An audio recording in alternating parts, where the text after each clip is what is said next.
Hello there, everyone, and welcome back to the final regular season edition of Washington Football's unfiltered show, The Beat. I am your host, Chip Brierre, and it could come down to this night. In fact, it does. On Sunday Night Football with the Washington Football team taking on the Philadelphia Eagles, and it's only right that we bring back two former panelists from week one to round out the regular season. We have Julie Donaldson, Senior Vice President of Media and Content for the Washington Football team, Sal Palantonio, ESPN Senior NFL Reporter, and Jason Campbell back with us, former Washington Football team quarterback panel. We're going to start with a quick hurry-up segment. Who thought this was going to come down to Week 17 in the NFC East? Julie, I know you and I have talked about it. We did not anticipate this.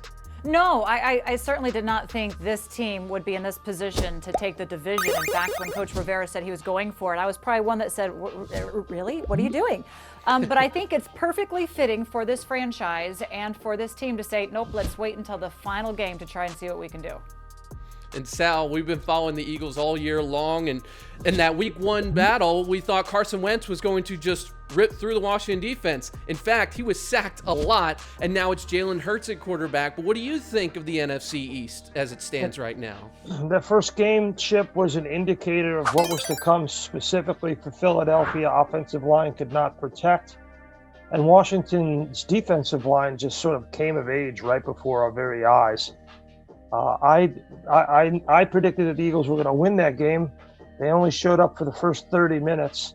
And I just remember one thing from that game, and one thing really stuck in my mind.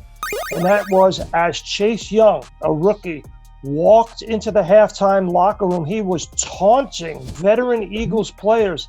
Hey, you better finish the game, better play the full 60 minutes, because that's what we're going to do. And you could hear it in the press box. No fans in the stands, and I was really impressed with the energy of Chase Young, and that was a harbinger of things to come for that young man. I love it. He's already on to the division there, Jason, taunting the Eagles fans. You have to do that if you're going to be on this team. Yeah, no doubt. You know, if you're going to play against the Eagles and the Giants and Cowboys and you're in that division, like it used to be one of the best divisions in all of football. And now all of a sudden it's kind of changed a little bit, but it's going to get back right here soon. I did think that Washington probably would have ended it last week based off the way the season had gone. And those are the games that you got to win. So it kind of concerns me this Sunday night when they go against the Eagles, that you didn't finish a job that you should have done in your own backyard. Now you got to go on the road and play against a team that has nothing to lose but want to send you home along with them. It's going to be a big challenge. And so, you know, we'll see what they do. Yeah, the stakes could not be higher for both of these teams. Of course, Washington trying to clinch their first NFC East division title, which came last in 2015 when they beat the Eagles 38-24 on December 27th. So with that in mind, Washington trying to claim the NFC East title, the Eagles and Doug Peterson potentially playing for his job to try and get an upset victory on Sunday night's game. Julie, what do you think is going to be the bigger storyline, or what's the most stakes or the higher stakes between the two? Obviously it's for Washington to go out there and get the division, given the way this season has gone, everything that Ron Rivera has done, making the moves at quarterback that he has made, getting this young team going with the young guys to say meaningful football, this is how you win. It's up to them. Celebrate on Philadelphia's home turf. Yeah, bring out those hats. We're going to show Jim Schwartz what's it like. Bring out the hats is what we're going to be doing. We just have to make sure that the quarterback position is going to be something that this team can back up. I was there that night when Kirk Cousins beat the Eagles and walked off with a division title. And I remember, Chip, Don Smolensky, the Eagles team president, came over to my live shot and we started talking. And I asked him, is Chip Kelly going to be back? And he just looked at me and he looked at the fans in the stands taunting Kirk Cousins, who was being interviewed live on the field after the game, and he said, I don't ever want to have this feeling again, quote unquote. And Kelly was gone the next day. And I wonder if the same thing will happen to Doug Peterson. Yeah, certainly seems as though history could repeat itself here, but it's really going to come down to the quarterback play for both teams, starting with Washington, Jason. Dwayne Haskins was released just a couple days ago, so now it's Alex Smith, the starting quarterback. If his calf cannot go on Sunday Night Football, Taylor Heineke, who was impressive in his short work against the Panthers, throwing for a touchdown, 137 yards, 12 of 19 passing.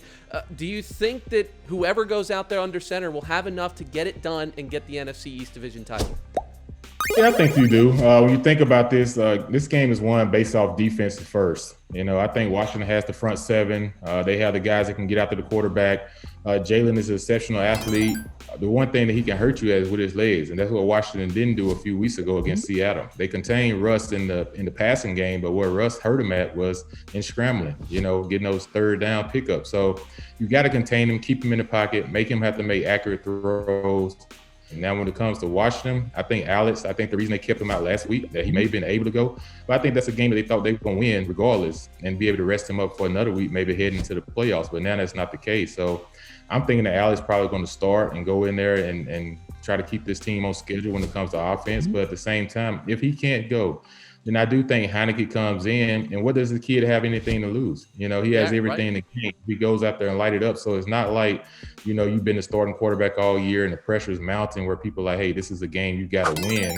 He was unthought about, going into this season, and here he is with an opportunity to play on Sunday Night Football if he gets in the game. And I expect him to do just what he did last week, just let it fly because you have nothing to lose, and Chase Young is already behind him. Yeah, it'd be quite a first career start for Taylor Heineke if it does happen. You would hope, Julie, that Antonio Gibson's positive performance against the Panthers carries over because they finished with over 100 yards rushing, but they had 88 in that first half. How important is it that Gibson comes back and that J.D. McKissick, Peyton Barber help out whoever goes out under center?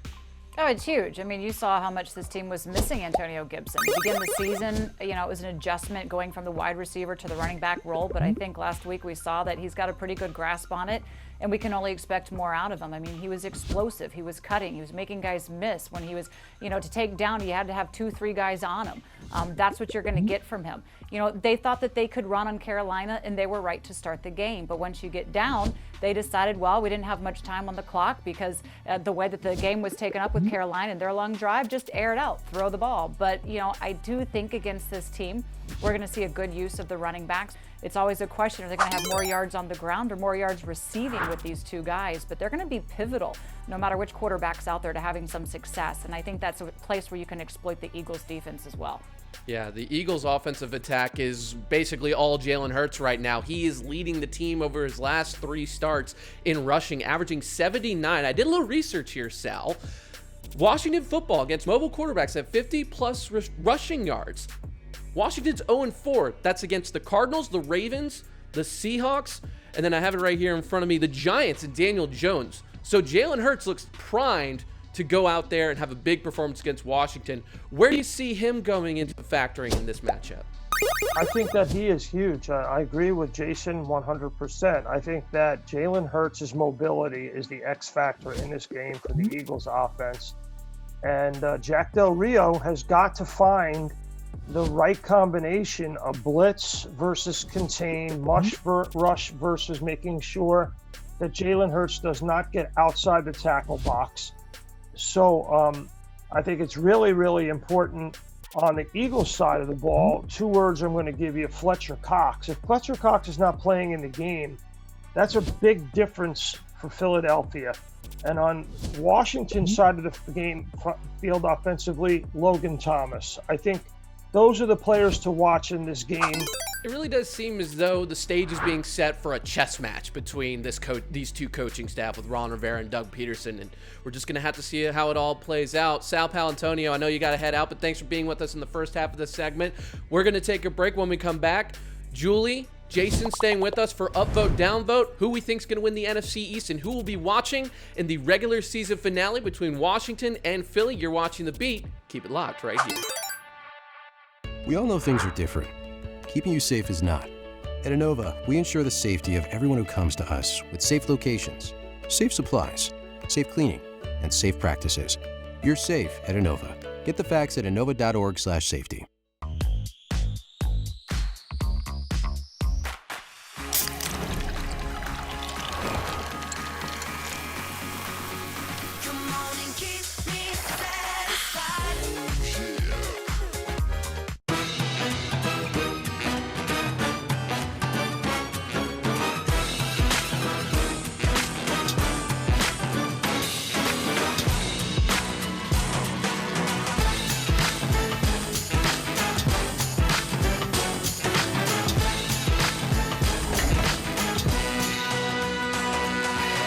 2020, let's make a splash. Play the DC Lottery's Roaring Cash.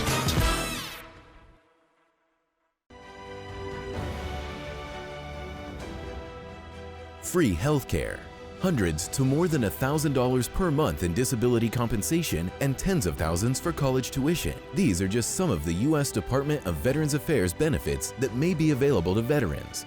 VA is focused on customer service like never before. Choose VA and see why veterans' trust in VA reached an all-time high. Claim the benefits you've earned at choose.va.gov. DC has a home for the greatest hits of all time. That would be Michael Jackson for me. DC's greatest hits. Madonna. Billy Idol. Live here. Cyndi Lauper. Bon Jovi. 94.7. Blondie. The Eagles. The Drive. Welcome back to The Beat. Thanks again to Sal Palantonio for being with us for a couple minutes on this edition of the show. Julie and Jason are still with me, and we're going to dive right into some upvotes, downvotes, the biggest of the year with the NFC East Division title on the line for Washington, heading to Philly for some Sunday night football. First up, Chase Young and the defense will contain Jalen Hurts in this Eagles offense. Julie, lead it off here. You know, I'm concerned. I mean, he's a rookie quarterback, so I think you have the ability to maybe confuse him. You've got a little tape on him, put some pressure on him, but we have not done well against quarterbacks that run. So I think at least once in this game, he's going to get out and he's going to use his legs and get past our defenders. But overall, I do believe that they will contain him, but I think he's going to have some big plays. Oh, man, Julie, I'm going to say this is a dangerous game for Washington, and it just seems that way from a lot of ways. Like, you know, we had so much to go on this week. They try to, you know, they release Haskins, and, you know, that's going to get a little bit of talk in the locker room. But at the same time, though, when you got to focus on a young quarterback who's only had 3 games, it's not a whole lot of tape, and you know that Doug Peterson, with him trying to stay there in Philly, he's going to pull out everything. The guy pulled out the Philly special in the Super Bowl. And when you're playing against this team, you have got to be ready to stay on your keys if you defensively. You cannot get caught with your eyes on someone else. If you're supposed to have the back, you stay with the back and let the other guy take the quarterback. Upvote, downvote. Antonio Gibson will carry the Washington offense. Fletcher Cox not playing, I say yes. So that's Fletcher an Cox upvote. playing, that's an upvote. Look, I like Gibson, but I think you might get more out of this game from Logan Thomas. Maybe see if we can't get him in there more, spread the ball around a little bit, maybe even some good J.D. McKissick. So I don't know that you're going to say one guy is going to be able to be the one that's going to be the main playmaker, but Gibson will have a big role. So basically, I'm not really going to answer your question then, right? That's fine. That's fine. Let's go to Logan Thomas then, because I've got it here in the rundown. Logan Thomas has a better day than Zach Ertz, who has in his career ripped up the Washington football team defense. Julie, you gonna upvote or downvote that? I want to upvote it, but let's see what Zach Ertz does. We tend to struggle against tight ends, so I probably give the advantage to him. So are you asking me if Logan Thomas over Zach Ertz in this matchup? Yes. It's just hard. When you think about the first matchup, Zach Ertz was just killing us up and down Yes, the he field. was. And we really struggling covering tight ends. I like Logan Thomas and what he's doing, but I still think Zach Ertz and this offense is a bigger weapon to Jalen Hurts. Now, Washington has relied on their sacks to get them back into games. Recently, it's been the turnovers with Chase Young. He should have had one against Pittsburgh. Agree or disagree with me? I don't care. But Washington will win the turnover battle. Julie, are you going to upvote or downvote?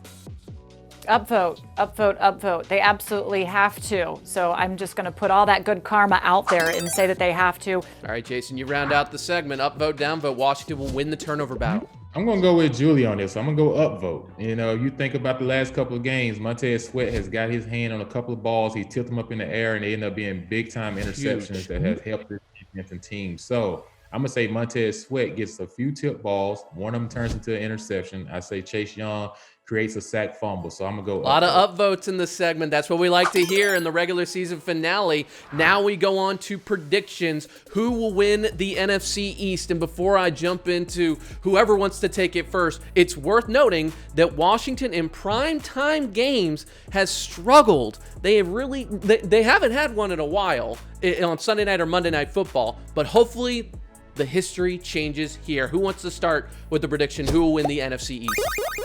When the Steelers Monday Night Football? That was Monday Night Football, but technically it didn't count based on the stats. But yes, Julie, I'm going to give you that one. So they got one. They got one against Pittsburgh. I'm going to give you that one. Hey, that was a huge one. It was massive. Man. That was a big time game. I at the beginning of the season, when I was in this, I was part of those that Sal Powell said I picked the Cowboys to win the division. I did not think Washington would be in this conversation. I am very glad that I was incorrect on that. Same here. I don't think this is going to be as easy as we think it should be, going up against a team with 4 wins, knowing how we played them, although we were down 21 points at the beginning of the season.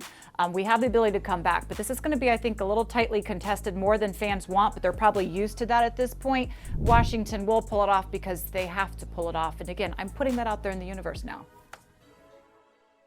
Oh man, my heart wants to agree with you, Julie. I know. It's just so Right there. Right there. It's just all about how the team that's playing the best football at this time of the year. Even though Philly has lost their last 2 games, they have been extremely hot on offense. And Dallas is playing the Giants, and right now they're trending up as well. And my heart says I want Washington to win. Of course, we need a home playoff game, but my mind is telling me, based off of what I see and knowledge, that Dallas may sneak this thing. Oh, don't do it to me. Do not like that. Man. Do not like that. But I understand where I'm you're not coming gonna from. like it. I'm gonna stick with Julie on this. I'm gonna go with my heart. You know, there you go. Oh, Jason. See, I knew there's a reason we brought you on this show. Although, again, you could technically have gone with me if you went with my first week prediction, if it was going to be the Cowboys. But let's go for this one. You know, look, this is where I have to be a homer in this one. It's got to be Washington. Yeah. Now we've got who we're watching in this matchup. It could be a player, it could be a coach, it could be an executive, it could be a fan, it could be whoever you're watching in this matchup between Washington and Philly. I'm going to follow Jason's lead as a fellow gentleman and start off with Julie. Thank you, guys. I'm going to say whoever's playing quarterback for Washington. That's what this game's going to come down to. I believe in the defense. I think they'll be able to try and take advantage of Jalen Hurts and getting out there, but it's just going to be who is running this offense. Is it Alex Smith? Can he move? Is it, Taylor Heineke? Can he handle the pressure? Liked what he did in 9 minutes, had nothing to lose, but that could be dangerous when you're talking about the full 4 quarters.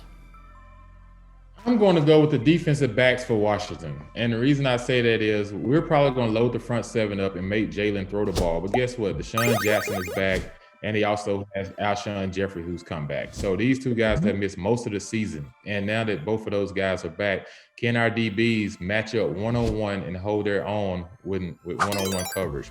All the talk on our show is now over. All that's left is kickoff. Sunday Night Football, Washington in Philly for the NFC East Division title. Guys, I don't have to stress this enough. You got to watch, and you got to throw some support to our panelists. Julie Donaldson, Senior Vice President of Media and Content with the Washington Football Team. Jason Campbell, former Washington Football Team quarterback. And Sal Paolantonio, who was with us at the beginning of the show, ESPN Senior NFL reporter. Also, quick thanks to our producers, Kyle O'Ryan and Marcus Stevenson, our editor, Joe Paez, who've been working extremely hard to make me sound and look somewhat decent alongside all these beautiful and elegant folks. So thank you for being with us all season long. We hope to see you in the postseason with an NFC East Division title under the belt of the Washington Football Team.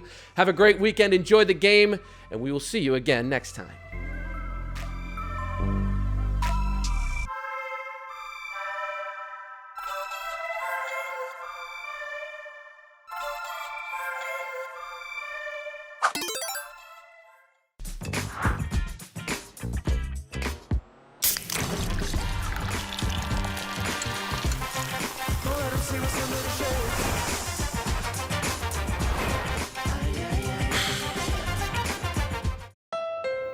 At Honda, we take the holidays seriously.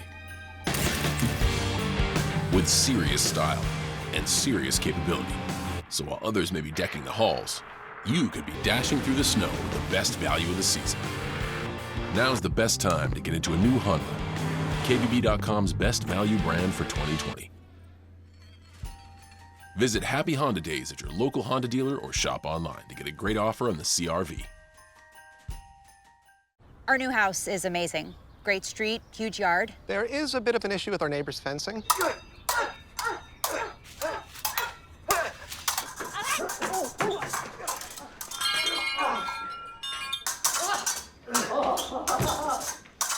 At least Geico makes bundling our home and car insurance easy. Which helps us save even more. Hey, Sarah. Hey, Peter. Touche. What? Tongue out. For bundling made easy, go to geico.com.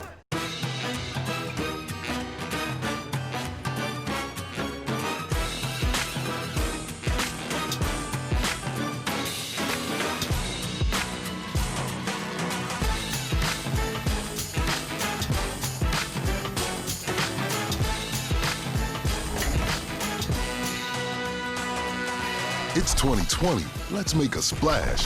Play the DC Lottery's Roaring Cash.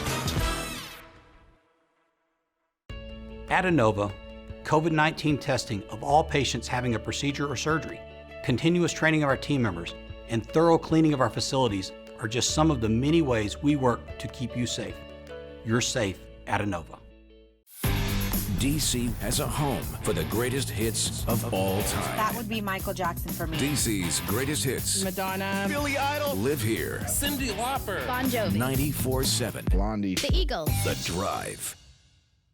It's all-wheel drive season, and your local Honda dealers are bringing the best deals of the year. It's clearance pricing during the Happy Honda Days sales event. Dash through the snow to a rugged and adventurous Honda. Check out the entire all-wheel drive truck and SUV lineup. CRV, HRV, Ridgeline, Pilot, and Passport, with features like Honda Sensing, Magic Folding Seats, and 3 different driving modes. Clearance pricing is here, but it won't last long. Don't miss clearance pricing at the Happy Honda Days sales event, now at your local Honda dealer.